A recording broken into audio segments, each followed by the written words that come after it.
Even if we don't say, okay, the Gospels are reliable, they contain these accounts, so the accounts are true, end of argument. Even if we go a little more subtly and we just say, well, this is what the disciples said, as opposed to being something that the disciples, cousins, uncles, aunt said. Okay, no, this is really what the people who would have been right there actually said. How do we know that? And the reliability of the Gospels is relevant, very strongly relevant to that these are not coming at many removes, that this is actually, no, this is what they said, right up front, right from the beginning. And that, of course, is the challenge of Christian faith. Is Jesus who he said he is?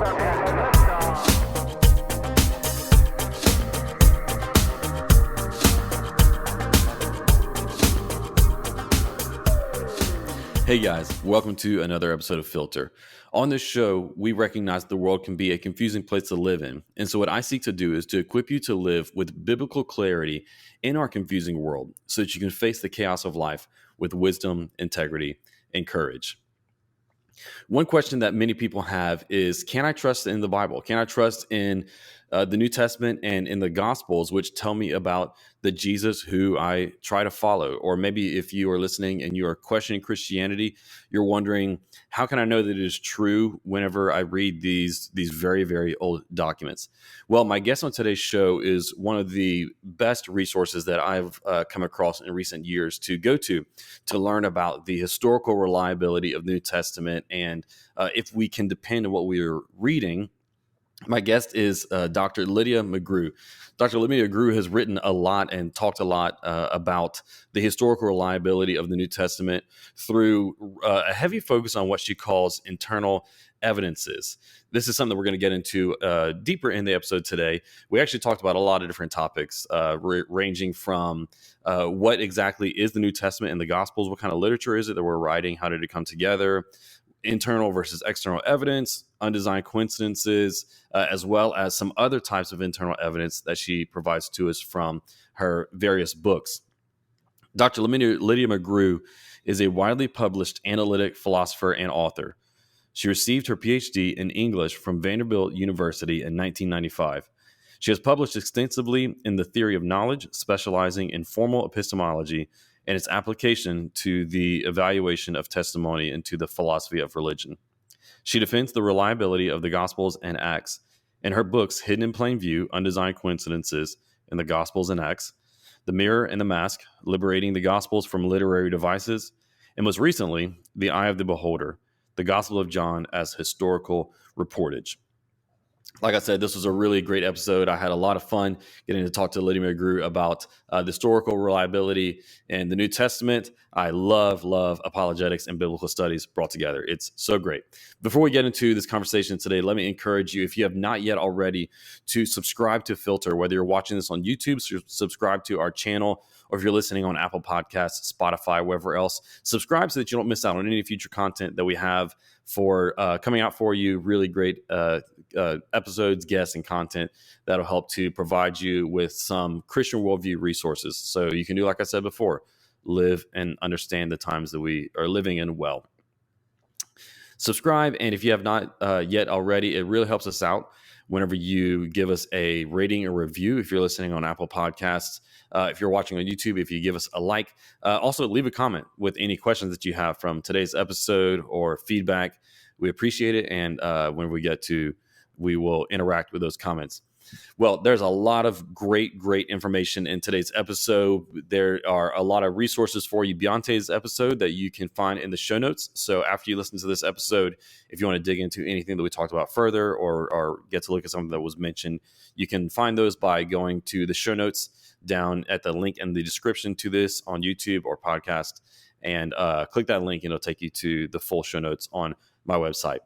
Well, without any further delay, let's jump into this conversation that I got to have with Dr. Lydia McGrew. Lydia, welcome to the podcast. Thanks for having me, Aaron. It's great to have you here today. I've been really looking forward to this. I've been following your work for a while now, and so it's exciting to get to have this talk with you. Before we jump into a conversation on the historical reliability for the Gospels and biblical studies, apologetics, and so on, Tell us just a little bit about yourself and your background. We already got to hear your bio, but just tell us about what is your formal academic training in, and how did it influence or lead you to what you're doing now? So my Ph.D. is in English literature, and that I received in 1995 from Vanderbilt University. I turned almost immediately thereafter to publishing in philosophy. My husband, Tim McGrew, is a analytic philosopher, and I began publishing at first jointly with him, and then by myself on my own. And if you have a good quality paper, it goes through blind reviews, so it doesn't matter, whether you have the degree, and the reviewers are very strict in analytic philosophy, and they look at it, they decide, and if you get reviewers to say yes, this should be published, it gets published. So Hmm. I've got a very long publication record in analytic philosophy, and particularly the theory of knowledge. My husband and I are Christians. We've been Christians throughout our professional work, and so we always wanted our work to be of benefit to the body of Christ. And so we have always been working in the background on apologetics. We wrote the article on the resurrection of Jesus in the Blackwell Companion to Natural Theology that was published way back in 2009, over 10 years ago now. And then we got to work on the background to that, even more of the background to that in New Testament studies. So my husband discovered and helped to revive the argument from Undesigned Coincidences that we're going to discuss today, and then in his lectures.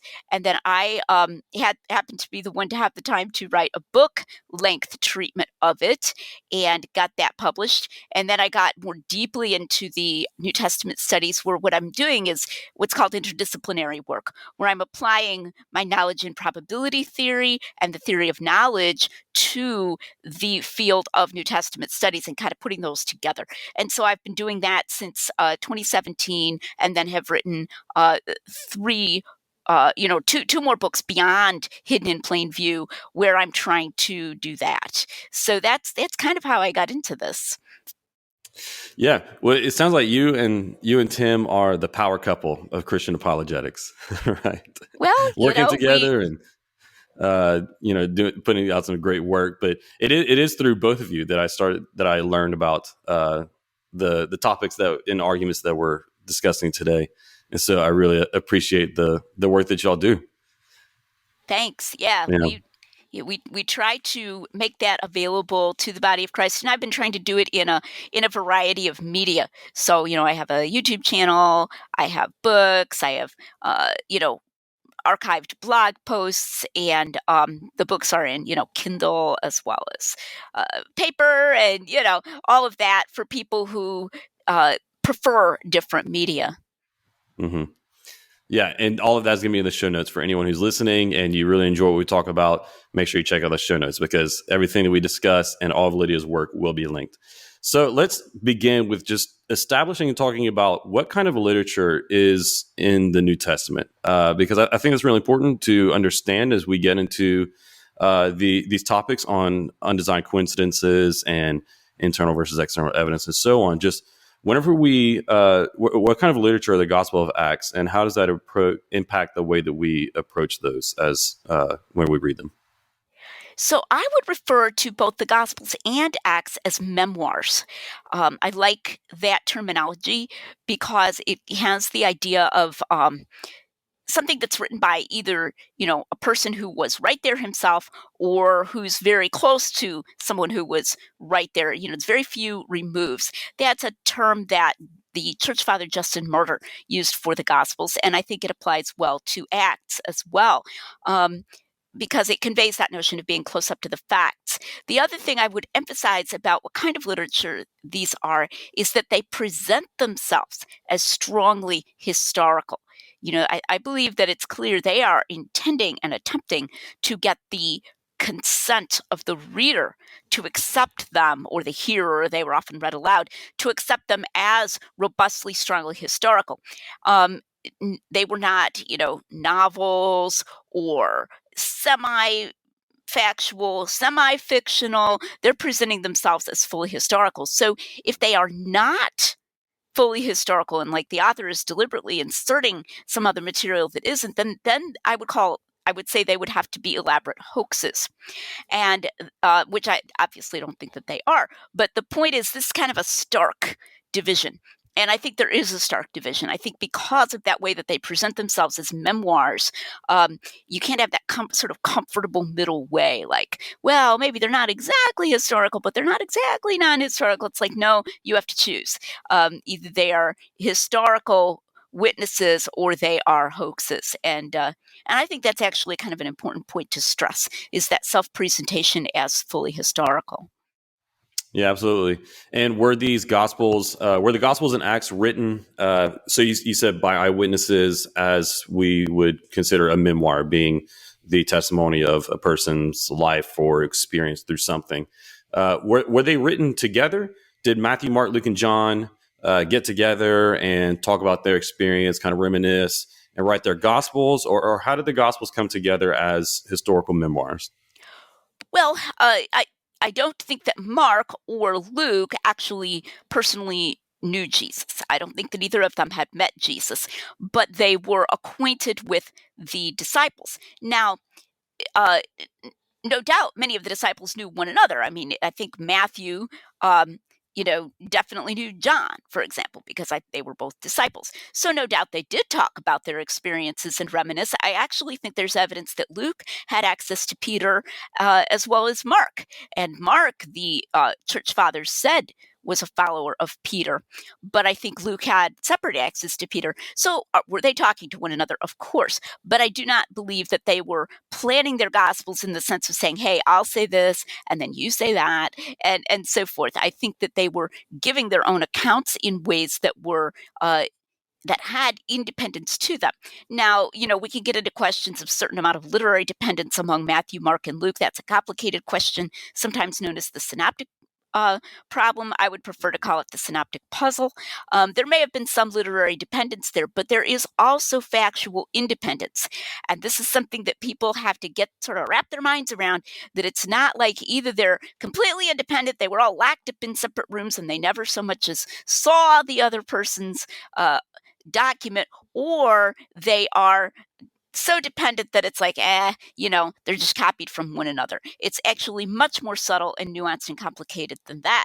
And I do believe that all four of the Gospels have independent factual material in them, sometimes even in small details of the stories where they appear similar. So that's kind of a cool thing. Yeah. And I think it's really important to understand that because number one, I think that a lot of Christians are just unaware of what the Gospels are and how they came together. I think that they have many average Christians hold kind of like one of those two extreme positions, like you said, either they all sat together writing it out, saying like what you said before, you tell this story and I'll tell this story, or they were completely separated, right? So I think it's important to understand that, just since many Christians aren't aware, and because having a baseline understanding of what they are and how they came together really, really helps to fill in and gain some understanding to the evidence that you're going to be presenting today. Before we really get into the evidence, though, just kind of one more foundational question would be, the New Testament is a very old document.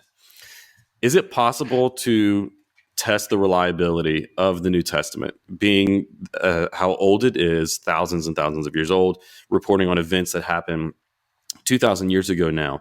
Is it even possible to test the reliability of the New Testament? And if so, what are some ways that we can go about doing it?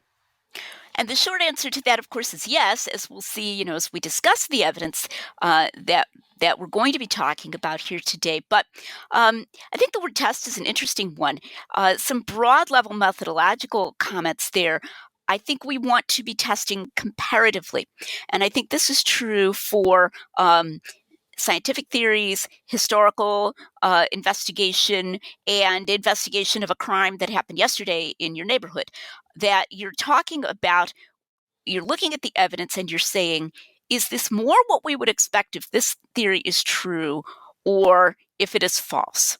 Or is it more what we would expect if this theory is true or that theory is true? And so you're testing them comparatively against one another, as opposed to thinking that we're going to go in there and it's like we've got a test tube, and we drop this in there, and if the water turns blue, then it's true. And if the water turns any other color, then it's false. It's a more complicated process of testing theories against one another. So that's one thing we want to test comparatively. Another thing is that we want to take all evidence into account. And that is related to the third point, which is that we want to look at cumulative cases. So we're going to have this piece of evidence, this piece of evidence, this piece of evidence, and we want to try to put that all together and get our big picture in much the way that a detective might do. And I do think that detective metaphors are very helpful here. This is why I like J. Warner Wallace's cold case Christianity approach. It's like, what are our clues? What is our evidence? And we want to take negative evidence into account as well, so that people are prepared for objections that they're going to encounter. But at the same time, we don't want to just get overwhelmed with objections. We want to see the positive case as a cumulative case as well. So I think when we approach it in that way, that that comparative, cumulative, and big picture, all evidence kind of way, we can definitely test documents that are old as well as documents that are new. Yeah. I think it's really good to emphasize, like what you were saying, that we're making a cumulative case. So you're not going to present anything in this episode that is the one conclusive piece of evidence once and for all. And if you were to make that case, it would take us far longer than the time that we have for this podcast. And so what you're doing is you're presenting a piece of evidence to add to that cumulative case that if we were to be doing a series, or if someone were to go and read afterwards and explore some more, that it adds to like a slice of the pie, right? We're adding a piece to the slice of the evidence pie. Well, and what I am going to try to do is give a little bit of a map too, so that we can, even if we can't get into the details of the other kinds, we can go, oh wow, there's this kind over here and there's this other kind over here. Like what kinds of pies are there? You might almost say, there's strawberry and rhubarb and cherry and peach and so forth. And so sometimes I like to think of it almost as like a tree or a bush, where you've got, these are several examples of this part of the roots over here, and then there's this other type of a root over here and this other type. And when you're done, this thing is really well grounded, because it's got all of these different roots that are kind of going into the ground and holding it up. And I often say that when people write to me, they say they're having doubts about their faith. I'll say, slow down, get a sense of the map, of the landscape of the evidence, or the different kinds of evidence, instead of going, what about this? And what about this? And what about this? You have these people, they're almost ADD, they're jumping around, playing whack-a-mole, like hitting all the different objections. And they'll be like, if you can't answer this objection tonight, I'm losing my faith, or that kind of thing. And I'll say, no, it's not how you go about it. You take your time and you get a sense of that landscape. And that gives you such a sense of confidence, because you'll say, oh, I've seen that type of objection before. That's another argument from silence. Or, oh, wow, there's this whole other type of evidence I haven't even had a chance to explore yet. And it really leads to this mature and well-grounded confidence in the case for Christianity. It really does. And I can echo that personally, just saying the times in my life that I've wrestled or struggled with doubt, and I'll start to question one specific thing, like you said before, whatever that might be. But the topic for today, the reliability of the Bible or whatever else, I start to doubt that one thing. But then, having read a lot of apologetics now and been in this world for a while, then I start to remember all these other arguments and evidences and other things that I've read and studied and know and believe, and ultimately that helps keep me grounded to work through that fog of doubt until I can find resolution, right? And so, yeah, well, so it's a cumulative case, but what you're presenting is, I've got to say, also personally, one of my favorite pieces or types of evidences, which is the internal evidence. So in all three of your books, to one extent or another, they're built upon a distinction between internal versus external evidences. Can you explain what that means? This distinction, I think, holds up in a wide variety of cases. There are edge cases that sort of cross over between internal and external, but I think it's a useful distinction. Broadly speaking, I'll begin with external evidence. External evidence for the Bible or the Gospels would involve things like archaeology, or other non-biblical writers, where we're taking a statement in a biblical book and we're comparing it directly to some other fact. So to give an example just briefly here, John the evangelist says that Bethany was about 15 furlongs from Jerusalem. So this is like one tiny little example of external evidence. And we have a pretty good idea of where Bethany was, and we know what a furlong was. And so that's archaeology or topography. And we put those together and we go, oh, look, it is about 15 furlongs from Jerusalem. That's external evidence, right? So you're just taking this statement and you're comparing it to something that lies outside of the biblical canon altogether. So, or comparing it with some statement in Josephus, who is a Jewish extra-biblical historian. Broadly speaking, that's external evidence.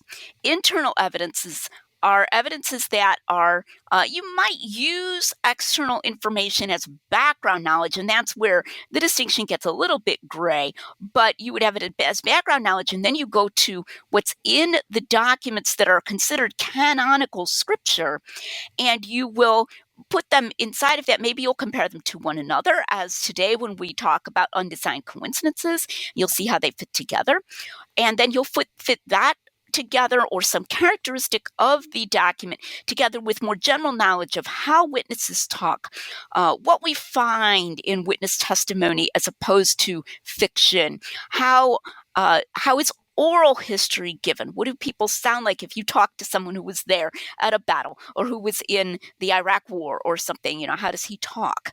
Or how do liars talk? What do liars tend to do? And so we put it together with our more general knowledge of human nature, or what a detective might call forensic statement analysis, and then we see how this fits together to confirm, do these seem like truthful history, and that would be considered internal evidence. Exactly. And you argue that there's this internal evidence that's been hidden in plain view, which is actually the title of your 2017 book, and that this is undesigned coincidences. Can you explain what that term means and what that refers to in the Bible? We'll get into like some examples in a moment after that. But just first, what does that term mean? Sure. And I guess I suppose you could give a little bit of the background of it too, the undesigned coincidences. Right. So it came from the author William Paley, writing in the late 1700s, and then was picked up, and people did more with it in the 1800s, which would be the 19th century. So coincidence here should be maybe said to be coincidence, things coming together. And then undesigned is that the authors don't appear to be trying to make their books or their statements stick together. It's not like, oh, he said that, I'll try to make mine fit together with what he said. So it happens, but it happens casually. When I wrote Hidden in Plain View, I did not have any quick ways of describing it. Since then, I've come up with two, which I kind of wish I'd come up with before I wrote the book. But so one that I've used in a lot of other interviews is an undesigned coincidence is an incidental interlocking that points to truth. And then more recently, I thought of a casual connection that points to truth. So you can use either of those. A sort of modern hypothetical example I like to use is two witnesses to a bank robbery. And so one witness says the bank robber had his shoe untied. Did he notice that his shoe was untied? And then you're interviewing the other witness, and he says when the bank robber ran out of the bank, he tripped as he ran away. Okay, and neither of them mentions what the other one mentions. Like, it's not like the second person speaks up and says, oh, maybe that's why, he tripped when he ran away. Now, he might be telling the truth. That doesn't mean he's not telling the truth. But it's not as impressive as it is if the guy who says that he tripped doesn't say anything about his shoe being untied, and the guy who says his shoe is untied doesn't say anything about his tripping. So they don't appear to be trying to make their stories fit with the other person's story. It's that casual connection that we say, wow, that makes it look like they're telling the truth because maybe he tripped because his shoe was untied, and we can put them together in that way. So that is an undesigned coincidence or coincidence. Gotcha. And so we find a lot of these in the Gospels, and it's plausible that if we were to just find one of them in the Gospels, that someone could say, well, it was intentionally placed there to trick us into thinking they're reliable, or that it was undesigned. But through your research and from Paley and your own research and others, you found quite a number of these undesigned coincidences now. About how many have you found to date? If you have a number of undesigned coincidences, people love to ask me that, and the problem is sometimes they're sort of like inside of each other. They're like nested. So you have an undesigned coincidence inside of an undesigned coincidence. It makes it hard to count. So I would say dozens. I'll put it that way. A good, even if we just like stick to the Gospels, a good 2 dozen, at least. And I'm always finding more. I've thought of what I would consider to be a new one just in the last 2 days. So that's kind of cool. Interesting.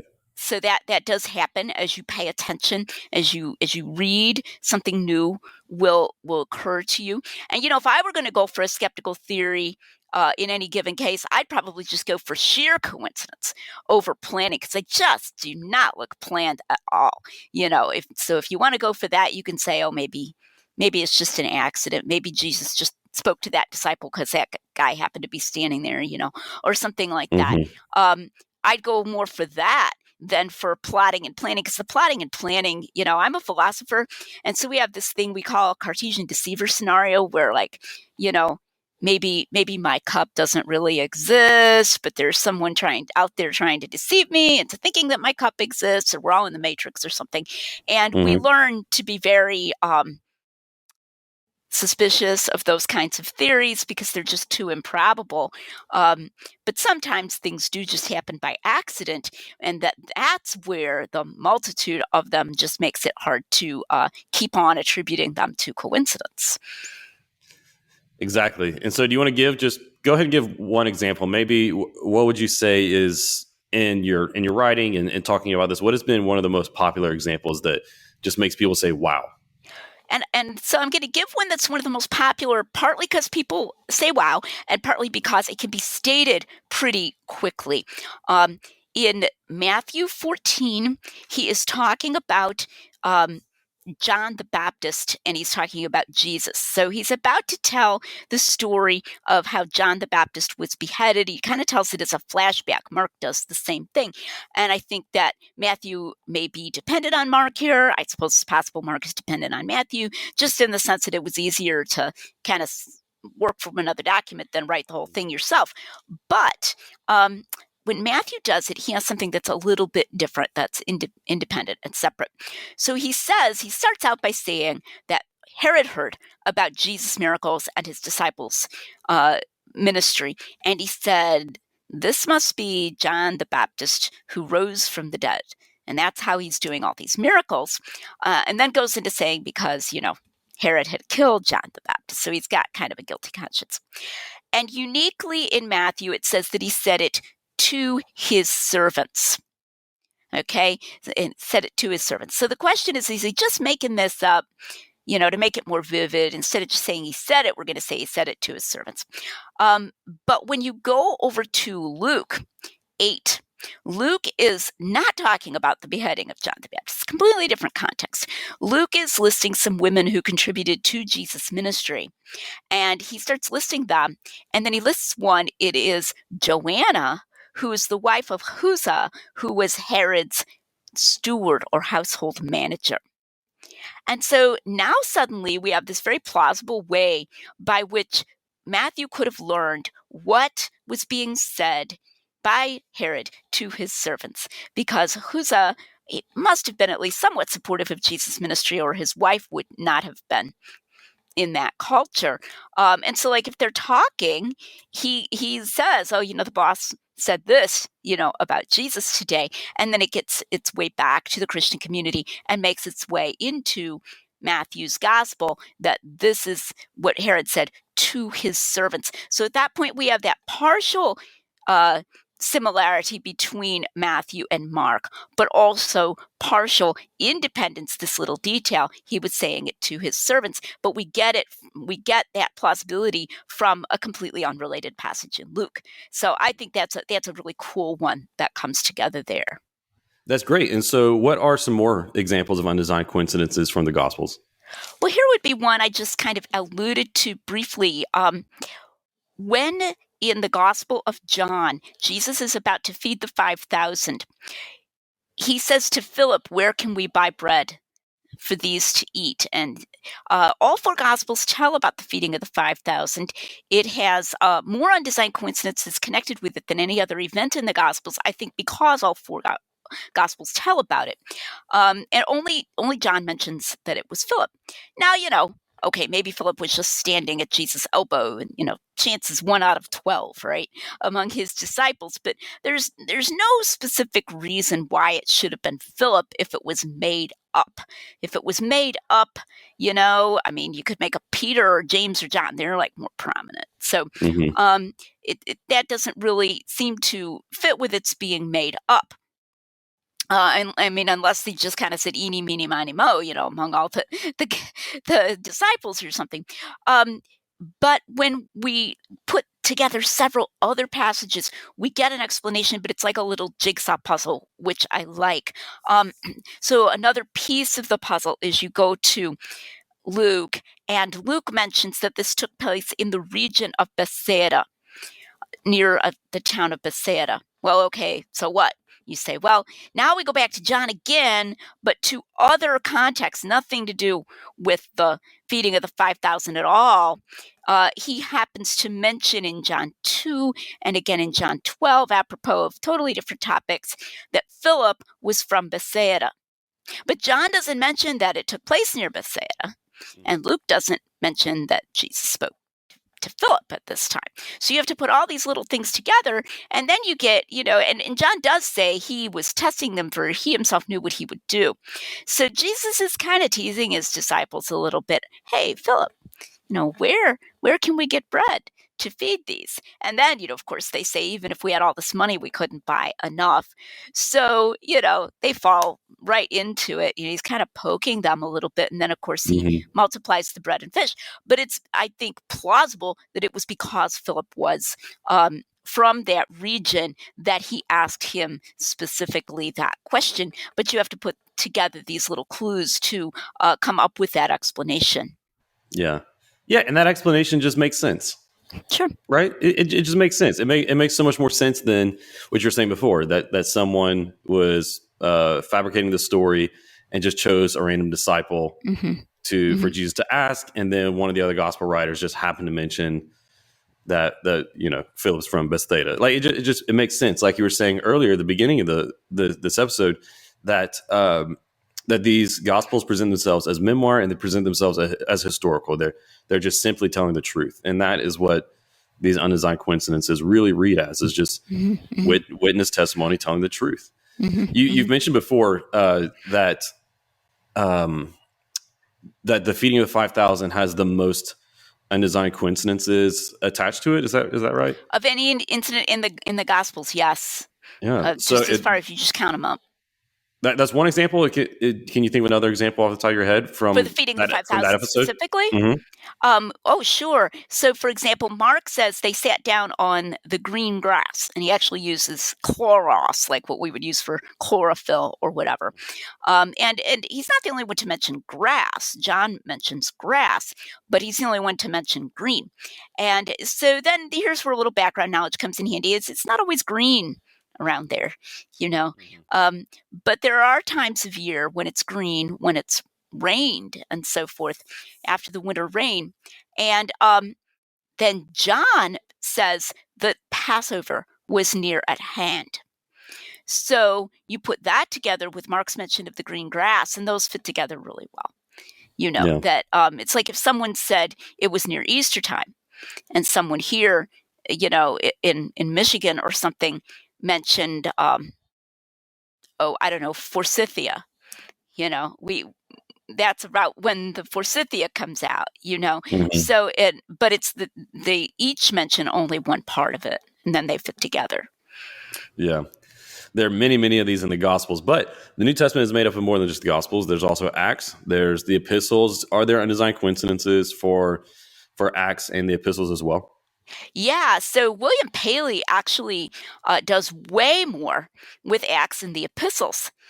And he mentions that it connects with the Gospels, but he didn't write up a lot of them with the Gospels. But he wrote an entire book called the Horai Paulini, which is free online because it's so old it's no longer in copyright. Now, Paley was emphasizing both the truth of the book of Acts and the authorship of the epistles, and so he kind of even more often he will use these to support the Pauline authorship of the Pauline epistles.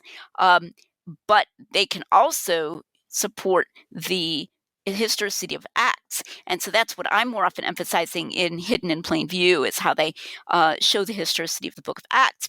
And so there's a bunch of those, and they're very cool. They're among some of the best ones. So sometimes they take a little longer to explain. But here's one that can be explained relatively quickly. In the Epistle of Galatians, Paul says, he's kind of telling his conversion story, or we would call his testimony. And he says that he went to Arabia, and then he says, I returned again to Damascus. Now, the interesting thing is he has not mentioned Damascus previously in the story. Okay, so he's telling about it, but he says, I returned again to Damascus. Well, why returned to Damascus?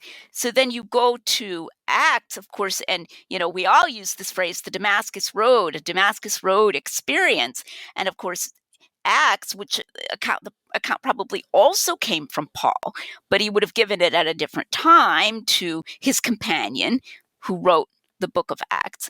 And he says, and it says that he was on the road to Damascus when he saw the light from heaven and heard the voice and all of that, and was converted. And then he goes into Damascus because he's blind and so forth. So just that little mention in Galatians, I returned again to Damascus, shows that these accounts are both coming from reliable sources, and the truth of it, that it was associated with Damascus, but it's not the same account. Even if they both came from Paul, one of them appears to have been told to, his friend at a different time, and the other one is in the epistle, and it doesn't look like they're based on one another. Interesting.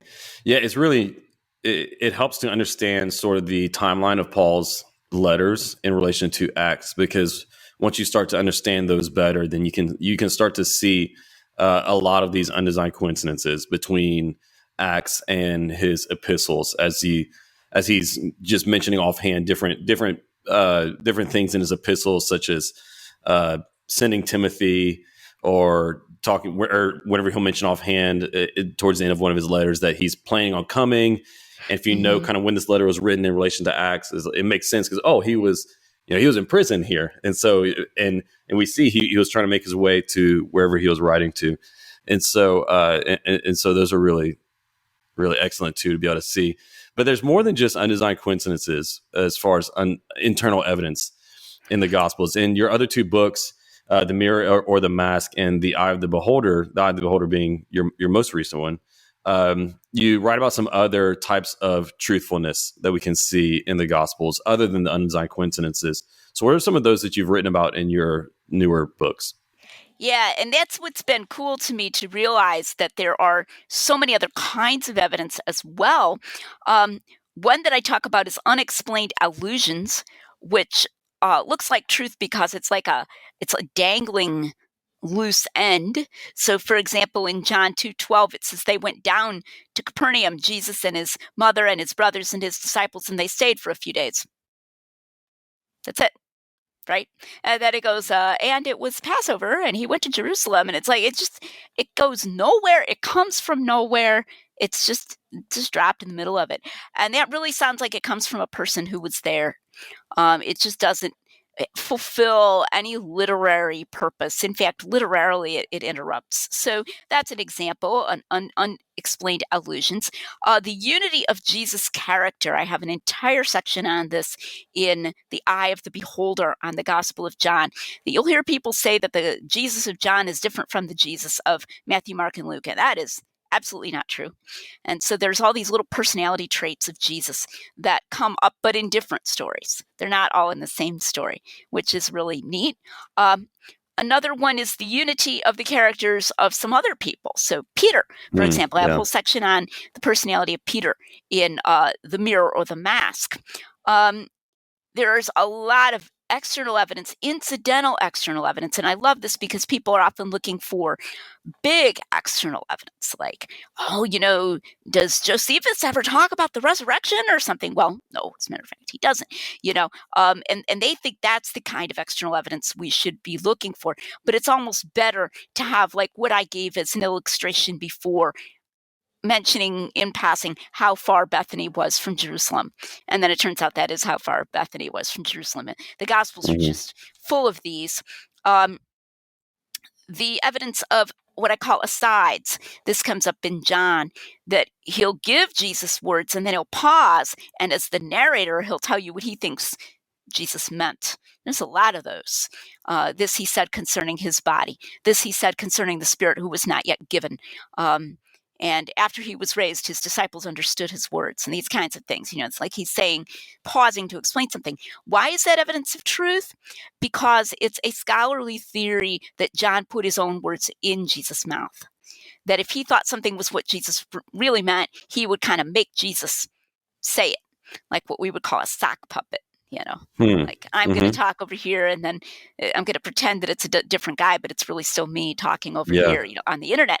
But if the author is pausing and making a distinction between his own interpretation and what he's citing Jesus is saying, then it looks like he is distinguishing them, because otherwise he would have just put it in Jesus' mouth. So that's evidence of truthfulness. So there's all of these and even more that I've come up with, and I think that's really exciting. Reconcilable variation, so that you can harmonize. That's actually evidence of truthfulness. That things are varied, they're different. They might even present some appearances of discrepancy, and yet when you think about them, they fit together. That's not some kind of weird Christian thing. That's something we find in truthful history as well. J. Warner Wallace likes to give the example of one witness who said the culprit ran away from the scene of the crime, and another witness said the culprit jumped into a truck and drove away from the scene of the crime. And it looks like a discrepancy. But then you discover that the one witness was looking out the window from this direction and the other witness was looking out the window from this direction. And this guy saw the culprit run away, and then this guy saw him get into his truck. So that's reconcilable variation for you. And I think that's also evidence of truthfulness. So these are all really cool. And I wanted to mention, too, you were talking about Acts. And placing the epistles. It's a really cool fact that Acts never mentions that Paul wrote any epistles. So you stop and you think about that, and then you also find that so often we can make a very reasonable stab at saying where an epistle was written. Based on these little incidental connections, and it's very clear the author of Acts is not trying to do that. It's just coming up, and you almost get the feeling that he was more interested in the action than in all of this heavy doctrine that Paul was writing in his epistles. He wants to tell about the shipwreck, and he wants to tell about the travel and that kind of thing. And so you can actually place them, but he never says, and Paul was writing a letter at this time, or, he was worried about that at this time. No, and yet you can figure out when Paul wrote it. So these are also evidences of truthfulness. Yeah, that's great. The which one was it? The one where you mentioned, I can't remember the term that you had for it, but the one where you mentioned that we can see how the authors would report what Jesus said and then insert their own comment. What was the term you used? An aside. That's new for me. I have not heard that before, and that just makes so much sense. You're right. If they were just fabricating or putting words into his mouth, then what's the need for the aside? That makes so much sense. That's something new that I have not heard before. Especially in John. I love that. And John is the one who gets accused of that most of all, and yet he's the one who most of all has an asides. Yeah, that's interesting. I love that.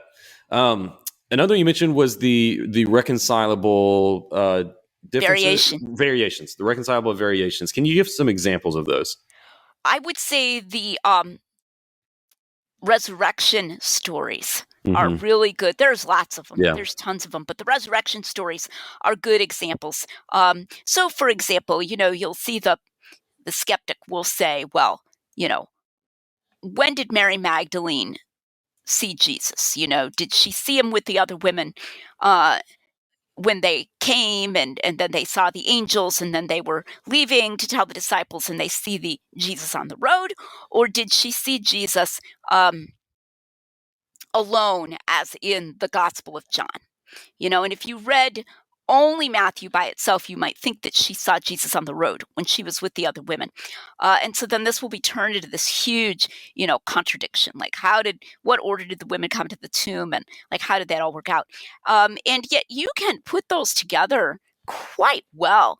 I think if you just think of Matthew has a camera and John has a camera, and it's like in a movie of all times, we who have movies should be able to understand this. Okay, so it's like Matthew's camera follows the rest of the women as they go up to the tomb, right? And then the angel speaks to them, and then they leave and see Jesus. John's camera follows Mary Magdalene. And maybe Matthew didn't know that Mary Magdalene left, but John makes it clear, like, she sees the stone taken away, and then she maybe consults hastily with the other women. She says, I'm going to go run tell Peter and John. And John's camera follows her off stage, as it were, in comparison to the other women. She goes back, and she even says to Peter and John, we know not where they have laid him. So there's this implication that she had been there with other women. And then she comes back later. And Peter and John come, and they go in, they see it empty, they leave, and it says, but Mary stood by the tomb weeping. So the other women are gone by this time. Peter and John are gone by this time. And she has not got the memo yet that Jesus is risen from the dead. And so she is weeping, and that's when this wonderful scene that we have in John 20 occurs. So the fact that these can be put together, there's a little book called Easter Enigma by the late John Wenham. Now, I am not going to endorse every harmonization he puts in there or every conjecture. For example, he conjectures that Mary of Bethany was Mary Magdalene. I don't even know why he does that, but it's just, that's his conjecture. So, and I don't think that's true. But the point is, it's what scientists like to call a proof of concept. So proof of concept is when you say, could this work out? Okay. And so that's what Wenham is doing, is he's putting them together in a way that could work out. And as he puts it, this approach is very fruitful. It's very productive, that you kind of meditate on the passages and you see how they fit together. And that's what he's doing, is reconcilable variation. So that would be an example. Yeah, this is one that you see skeptics arguing very, very often, that how can we believe in the New Testament or the Gospels when they're presenting all these different stories with all these different variations or as they might want to call contradictions. I'm sure you've read those arguments, and you've had those arguments leveled against you, I'm sure, or challenged or given to you as a challenge. Whenever you've heard or read those arguments, have there ever been any that you weren't able to reconcile, or some that you found particularly difficult to reconcile? And there are, and I think it's important that we not say, okay, like at all costs, we have to reconcile these, and I think we have to be willing to say, this is a toughie, and then you can go in different directions, depending. You could say, sometimes real life witnesses do contradict one another on small matters, even if they're telling the truth. Or you can say, I'm going to hold out. Maybe something else will come up that will reconcile it. And I think this is part of the idea that we are not doing anything just out of this huge theological bias, and it is amazing. I see it in skeptics. I even see it, unfortunately, in some Christians. They'll say harmonization is nonsense. There is a scholar, I don't know quite what to call him. I would not call him a Christian scholar. I would call him a sort of agnostic scholar. Dale Allison was on a skeptical channel recently being interviewed, and he said harmonization is ridiculous. I believe that was those were his exact words. Harmonization is ridiculous. Well, that's ridiculous. When I read Plutarch, who is a Roman historian, I have no commitment to the inerrancy of Plutarch. I try to harmonize, because that's a responsible historical thing to do. Now, there may be times when I decide that doesn't seem to be working. If I'm listening to two of my friends tell a story and there's some kind of little apparent discrepancy, maybe I'll go back and ask one of them about it, or I'll say, well, maybe this is how that works out. I'll try to harmonize, not because I am committed that my friends are infallible, but because that's just a reasonable way to approach documents. So I think that's something that we need to be willing to do. I don't think we should say, like, at all costs, whatever happens, I'm going to find and hook my wagon to some harmonization or other, because that's when it ceases to be historically responsible. Mm-hmm. Yeah, it can be really easy to start to read a detail into it that's not there, right? Or assume some context behind whatever it is that you're reading that isn't quite there. And that's not necessarily wrong as a matter of conjecture, but if it's really like implausible or strained, and yes, are there going to be differences of opinion? Yes, there are going to be differences of opinion about what's implausible or strained.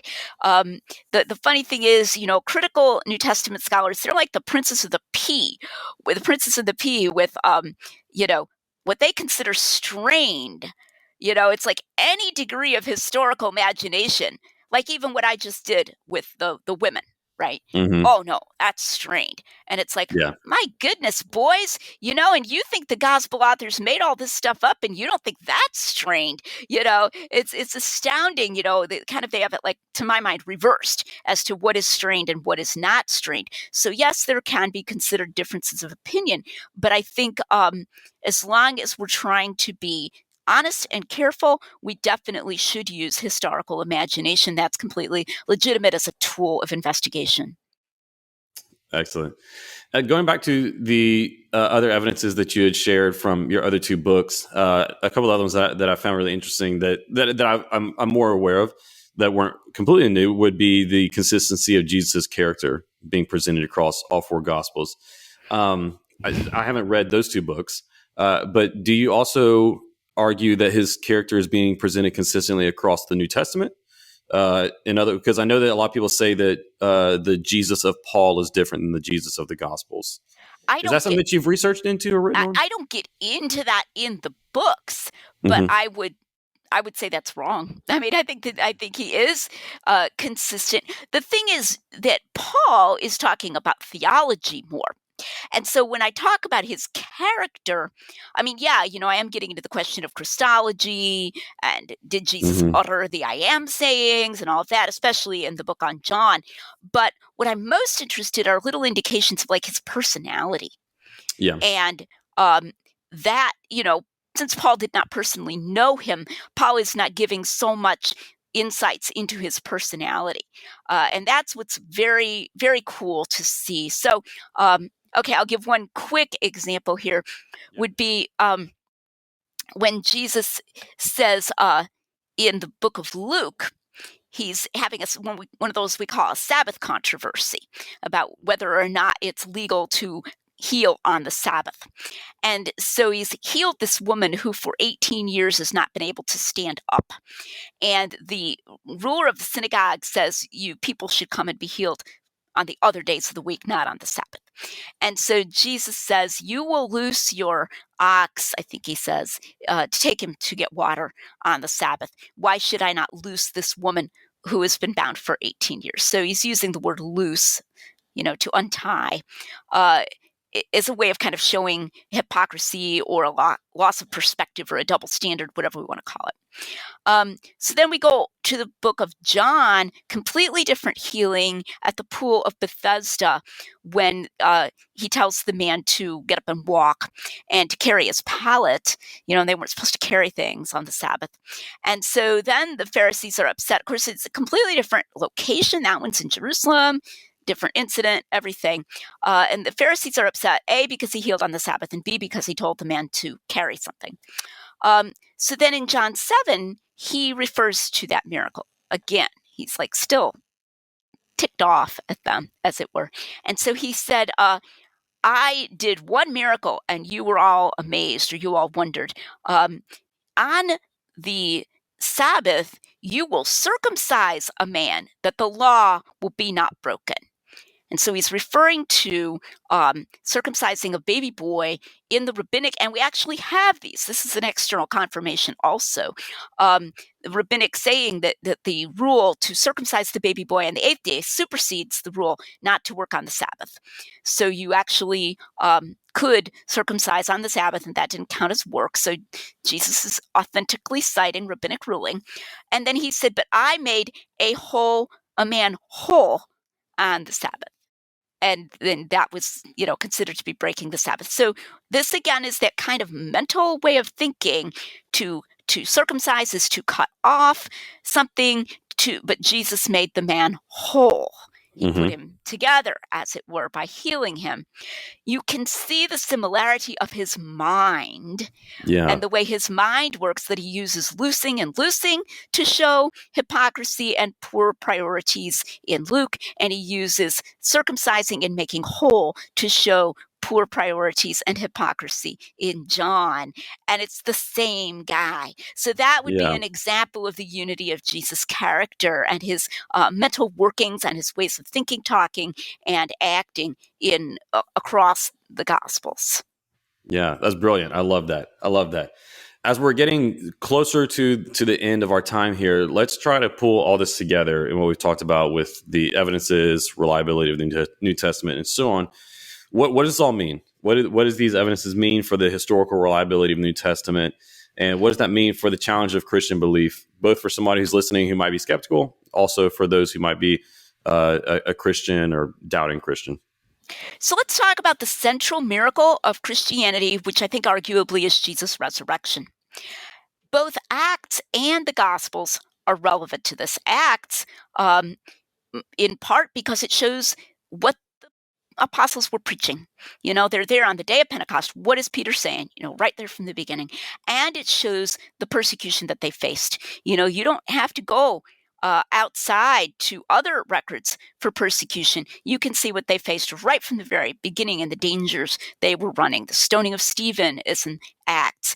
They're being ordered not to preach is in Acts. The beheading of James is in Acts. The persecution of Saul before he was converted is in Acts. It's all there. They're risking this right from the beginning. That's very important to the argument for the resurrection, that they were telling this in this context where they were risking everything. So Acts is important there. The Gospels are important because they contain our primary source statements about the resurrection, the accounts. And so why do we think that those accounts are not just made up years later?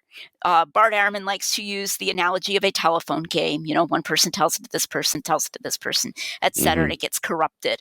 Okay, how do we know that that's not what these gospel accounts of the resurrection are? Even to say that these are the accounts that the original witnesses claimed. Even if we don't say, okay, the Gospels are reliable, they contain these accounts, so the accounts are true, end of argument. Even if we go a little more subtly and we just say, well, this is what the disciples said, as opposed to being something that the disciples, cousins, uncles, aunt said. Okay, no, this is really what the people who would have been right there actually said. How do we know that? And the reliability of the Gospels is relevant, very strongly relevant to that these are not coming at many removes, that this is actually, this is what they said, right up front, right from the beginning. And that, of course, is the challenge of Christian faith. Is Jesus who he said he is? Also, what did Jesus teach about himself?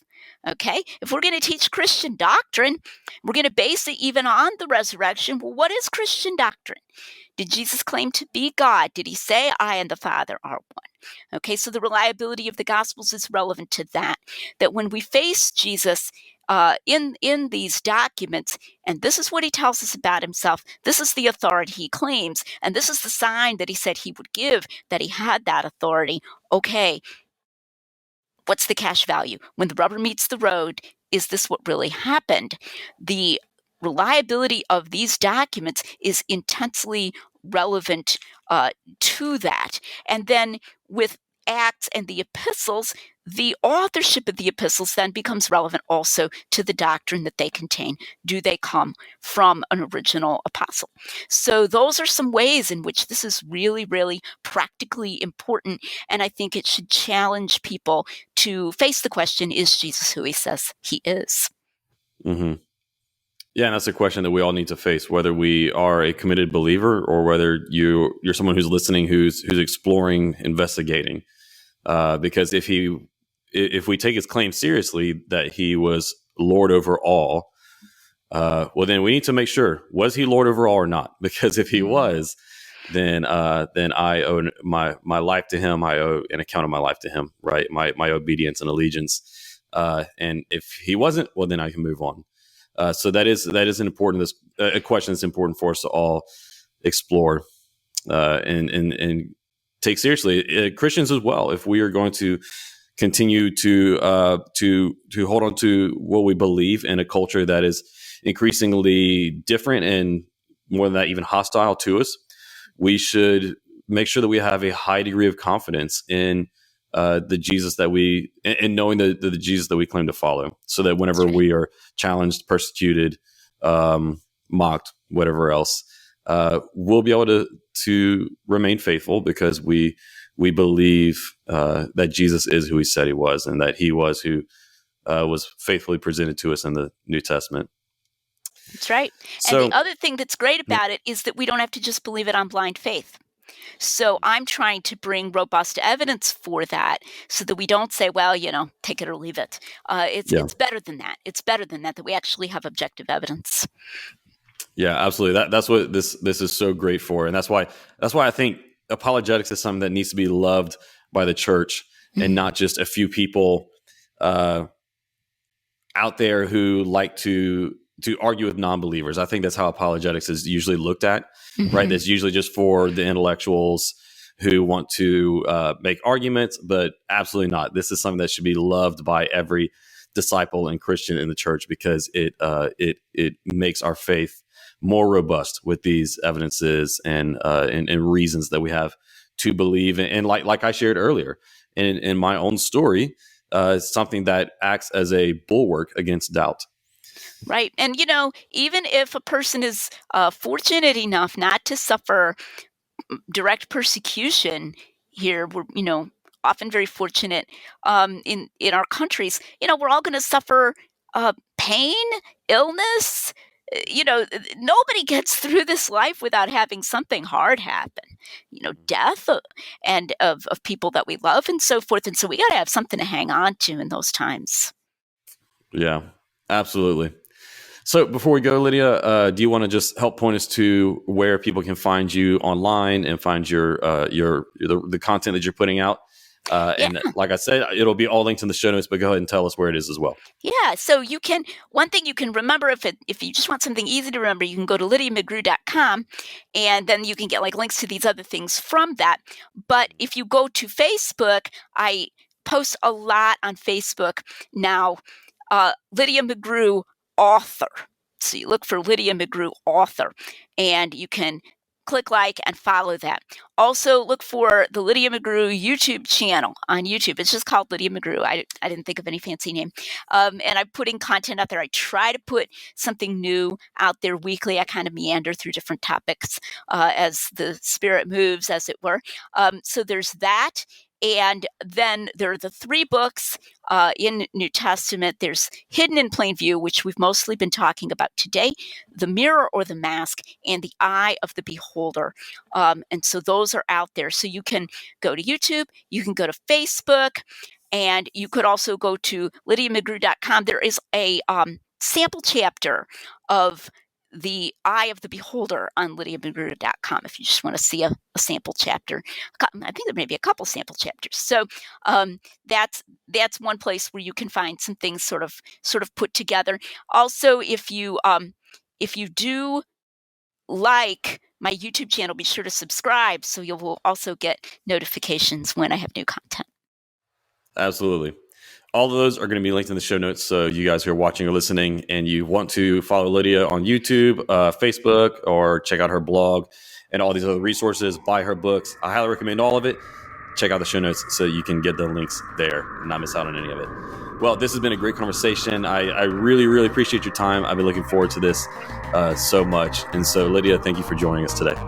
Thank you for having me, Aaron. It's been a pleasure.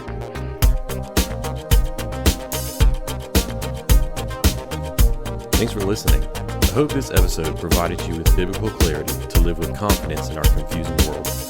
If you enjoyed this episode and you'd like to help support the podcast, please share it with others, post about it on social media, or leave a rating and review. To catch all the latest from me, you can go to my website, aaronchamp.com. While you're there, subscribe to my newsletter so that you can be updated anytime I share new content. You can also follow me on Facebook, Instagram, and Twitter at Aaron M. Champ. Thanks again, and I'll see you next time. Until then, hold fast to the aim.